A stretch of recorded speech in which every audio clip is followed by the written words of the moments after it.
हातकणंगले तालुक्यातील कुंभोज येथे नव्याने सुरू करण्यात आलेल्या कुंभोज आयुष्मान आरोग्य मंदिरात पाण्याची कोणतीही सुविधा नसल्याने इथे येणाऱ्या अनेक रुग्णांना पाण्याविना अनेक समस्यांना सामोरे जावे लागत आहे।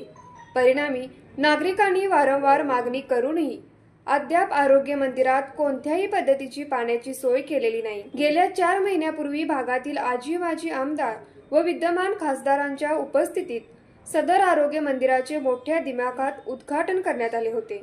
परिणामी सदर आरोग्य मंदिरापासून काही फुटाच्या अंतरावर कुंभोज परिसराला पाणी पुरवठा करणारा जलकुंभ उभा करण्यात आला आहे। सदर प्राथमिक आरोग्य मंदिरात मात्र पाण्याचा एकही थेंब नसल्याने सदर ठिकाणी उपचारासाठी येणाऱ्या रुग्णांना अनेक संकटांना सामोरे जावे लागत आहे। याबाबत अनेक वेळा नागरिकांनी तक्रार करूनही प्राथमिक आरोग्य मंदिरातील अधिकाऱ्यांचे याकडे दुर्लक्ष असल्याचे चित्र दिसून येते।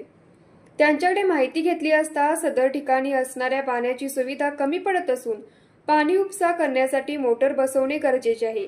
ती कोण बसवणार हा प्रश्न निर्माण झाला असून त्यामुळे मोठ्या प्रमाणात कुंभोज आरोग्य मंदिरात पाण्याची कमतरता भासत असल्याचे मत उपस्थित आरोग्य कर्मचाऱ्यांनी बोलताना व्यक्त केले। परिणामी कुंभोज, नेज, हिंगणगाव, दुर्गेवाडी, वाठार व नरेंदे परिसरातील नागरिकांच्यासाठी आरोग्य मंदिराची सुविधा उपलब्ध करून देण्यात आली आहे। गेल्या 4 वर्ष रखडलेल्या आरोग्य मंदिराचे उद्घाटन यावेळी मोठ्या राजकीय चढाओढीनंतर 2 महिन्यापूर्वी करण्यात आलं। त्यावेळी सदर आरोग्य मंदिरासाठी लागेल त्या सेवा सुविधा पुरवण्याची आश्वासने विद्यमान खासदार व माजी आमदारांनी दिली होती।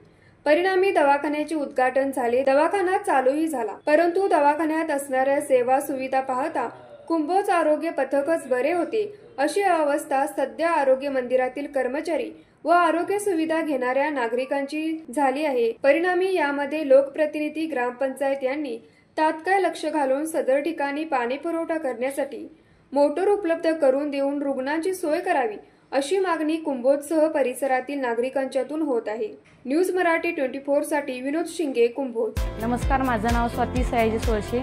मी बाबासाहेब पाटील कॉलनी मरेनमाळ उंचगावमध्ये माझा घरीच निशा कलेक्शन नावाचा कापड व्यवसाय आहे। जेव्हा मला दुकानासाठी भांडवलाची गरज होती त्यावेळी मला महालक्ष्मी भिशी समजली। त्यावेळी मी सेव्हिंग करून मला महालक्ष्मी भिशीकडून भांडवल उभं करण्यासाठी मदत झाली। मी महालक्ष्मीच्या भिशीच्या ऑफिसमध्ये जाऊन सर्व माहिती घेऊन मी माझं तिथं सेव्हिंग अकाउंट उघडलं। माझ्याप्रमाणे तुम्ही सुद्धा महालक्ष्मी भिशी जॉईन करा आणि आपला व्यवसाय वाढवा।